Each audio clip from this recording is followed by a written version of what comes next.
Mason is a brave soldier in the U.S. Special Forces, specializing in difficult missions abroad. During one mission, his team was sent to Paldonia with the goal of eliminating the dictator Juan Venegas. However, just before landing, their plane was hit by a rocket and crashed to the ground, exploding. Only Mason survived, while the entire crew and other soldiers were killed. Many years later, Mason left the force to live a normal life. He is currently married to Jenny, a beautiful wife, and has a cute daughter. However, the psychological trauma from his past still haunts him. This morning, when taking his daughter to school, she confided that she was being bullied by a boy at school, and when she reported it to the teacher, no one intervened. Therefore, Mason decided to teach his daughter how to defend herself, aiming for the bully's throat and acting quickly so that she would no longer have to worry. Mason drove to the law office. To start a new life, he chose to become a lawyer. But not many people came to him because of his limited experience. The cases he took on were usually trivial disputes. At that moment, Spasian, a former teammate of Mason's, enters the office. At Sebastian's invitation, he visited the military base. It turned out that Sebastian had retired and opened a security company. He invited Mason here to ask for help. Mason immediately refuses, claiming that his fighting skills are not as good as they once were, and that he does not want his wife and children to be in danger. However, Sebastian promises to pay him $250,000, a large sum compared to what he usually earns. Even though the assignment is only to protect a female reporter while she interviews a head of state, Mason still refuses. When Mason suddenly heard a familiar voice, the man on TV was the dictator, Juan Venegas, the one who ordered his subordinates to launch a missile to kill Mason's former teammates. And Mason's mission was to protect female reporter Claire, conducting an interview with Venegas in Paldonia. Although the salary that Sebastian offered was quite high, Mason still refused, because he thought his wife and children were more important. When Mason gets home, he is confronted by his wife's anger, because their daughter beat up a classmate so badly that she had to be hospitalized. The quarrel between them highlights their differences in life views, leading to a rift in their relationship. To avoid a conflict that could lead to divorce, Mason decides to go on a mission. Although his wife initially objects, she eventually agrees. Mason immediately went to Claire's house, but she mistook him for a fan and grabbed the notebook and signed it. After explaining the situation, Mason took Claire to the airport, and the two landed in Paldonia, where they were greeted by President Venegas and his entourage. Contrary to the dictatorial image portrayed by the media, Venegas appeared cheerful and friendly. On the way into the city, Venegas introduced the good life of the people, but a gesture from a little girl made him feel embarrassed. When the group reached a suspension bridge, the escort car in front suddenly ran over a mine and exploded, and a group of rebels opened fire on them, resulting in 2 of Venegas's security guards being shot dead. Mason quickly protected Claire and Venegas from the bullets. Then, Mason quickly climbed into the driver's seat, saw the rebels firing rockets. Mason backed up the car and turned the wheel in time to avoid the bullets, but the escort car behind was hit by the rocket and exploded. While the rebels were reloading, Mason accelerated and hit him to death. At this moment, another armed group appeared, blocking both ends of the bridge. Mason told the two to fasten their seatbelts and backed up, crushing the enemy's car. Next, he stepped on the gas and accelerated, crashing into the car in front, causing a soldier to fly out and die on the spot. In the battle for survival, Mason tried to use his skills and experience to kill the enemy, despite being injured. Having narrowly escaped death, Venegas wanted to hug Mason to express his gratitude, but he refused. Mason could not easily forgive the person who killed his comrade. Later, they discovered that the assassins were not rebels, but soldiers in the army. This indicates that someone is plotting a coup to seize power. Claire is interested in information about the betrayed dictator. She wants to go into the city with Venegas to learn more about the incident, but Mason disagrees. His mission is to protect Claire, so Mason decides to lead Claire into the woods to find shelter. After a while, Claire feels tired and has difficulty breathing, forcing her to stop and rest. Venegas now worries that it would be dangerous to go alone, so he decides to chase after the two in front. Claire asks who is likely to cause a coup, and Venegas replies that many people want it to happen. Mason uses his satellite phone to ask Sebastian to send help. Sebastian says he will ask the U.S. Special Forces stationed near Paldonia for support. They just need to head north to the border. Then, Venegas borrowed a phone to call General Jorge, his nephew. Through Jorge's panicked voice, Venegas suspected that his nephew was the mastermind behind the assassination. He wanted Mason and Claire to help find the truth, but Mason disagreed and led Claire to the rescue site. When they arrived, a helicopter appeared, dropped off 2 soldiers, and immediately took off.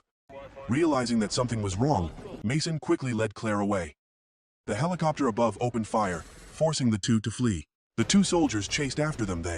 Luckily, the dense forest with tall trees helped them avoid the bullets. Mason and Claire struggled to get past many obstacles, but the helicopter did not let them go. It fired missiles at them, but fortunately missed.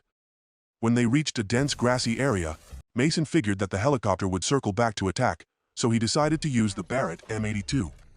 After getting a clear view of the target, he aimed and pulled the trigger. However, the helicopter continued to fly towards them, so Mason fired 3 more shots. When he looked closely, he realized that he had hit the pilot. Immediately after the shot, the helicopter lost control and went into a nosedive, crashing right where they were standing. Luckily, both of them escaped in time. As they moved deeper into the jungle, Claire and Mason suddenly lost each other. Claire hid behind a tree, hoping that the enemy would not find her. However, a soldier discovered her location. As he prepared to attack, Mason suddenly appeared and rushed into battle. However, due to lack of practice for a long time, he was quickly overpowered by his opponent.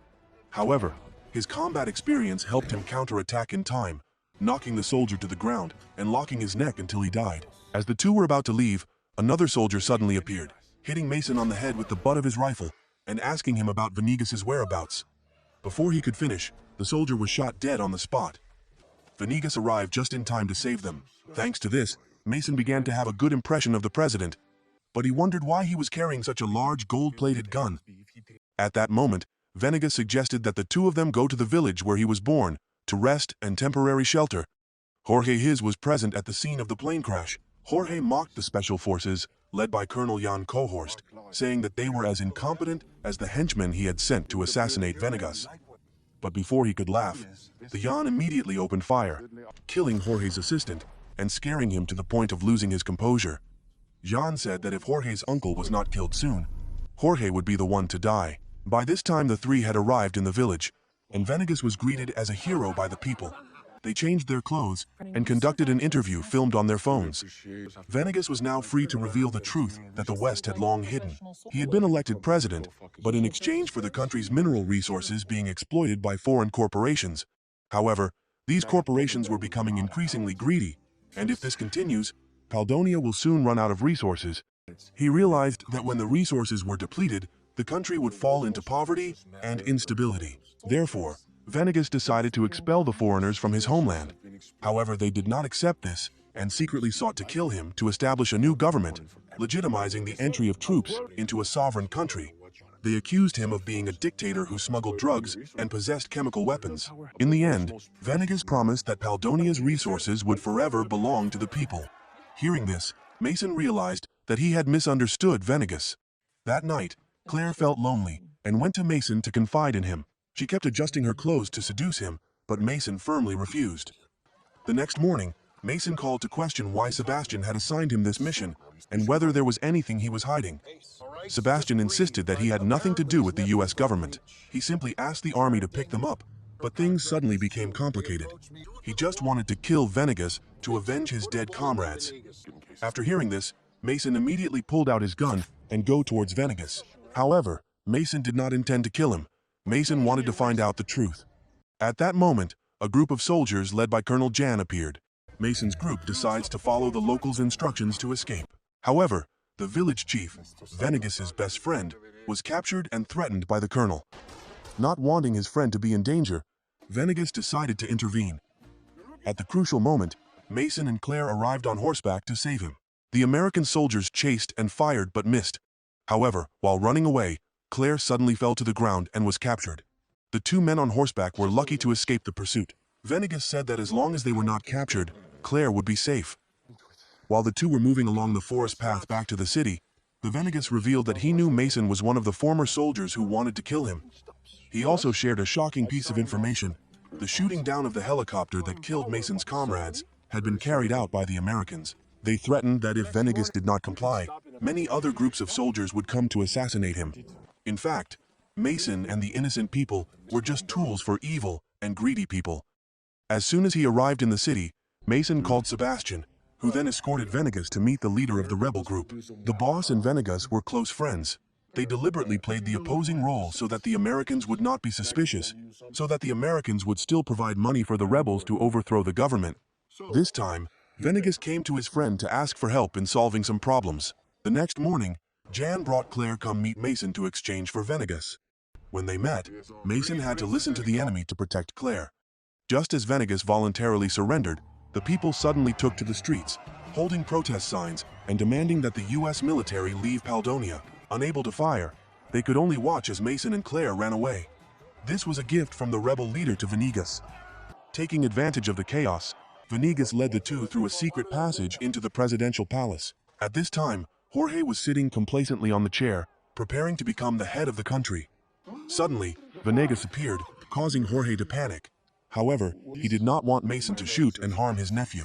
Venegas explained that Jorge was just a puppet of the West. When he was no longer of any use, they would eliminate him and find someone else to replace him. The people of Paldonia deserved a better life, free from foreign domination. Finally, Jorge understood and decided to side with his uncle. Claire took this opportunity to broadcast live, informing the whole world. At that moment, General Martinez rushed in and opened fire on Venegas, causing him to fall. But Venegas managed to shoot Martinez dead.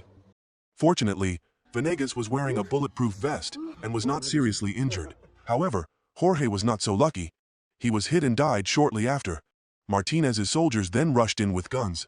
Venegas encouraged the soldiers, declaring that although they were only following orders from their superiors, as Paldonia citizens, they must be responsible to the country. We have suffered under Western occupation and exploitation of our resources for too long. Now it is time to rise up and drive them out. Under Venegas's persuasion, the soldiers understood the situation and decided to turn their guns on John's group to protect their fatherland. However, these enemies were professionally trained and quickly overwhelmed the Paldonian soldiers. Mason's group decided to use a secret tunnel to move to the president's safe room. However, as soon as they arrived, the lights were turned off. As they continue moving down the hallway, they find Colonel Jan's soldiers ahead. Mason decides to stay and fight so the other two can escape safely. Mason was about to ambush the enemy when suddenly a grenade flew towards him. He was lucky to dodge, but fell down the stairs, injuring his back. Despite the pain, Mason quickly found cover next to the wall and attacked a soldier. At that moment, Jan also appeared. The two rushed into a fight. Jan pulled out a knife to stab Mason. At the same time, Claire was actively live-streaming the scene of Paldonia soldiers fighting with American Special Forces.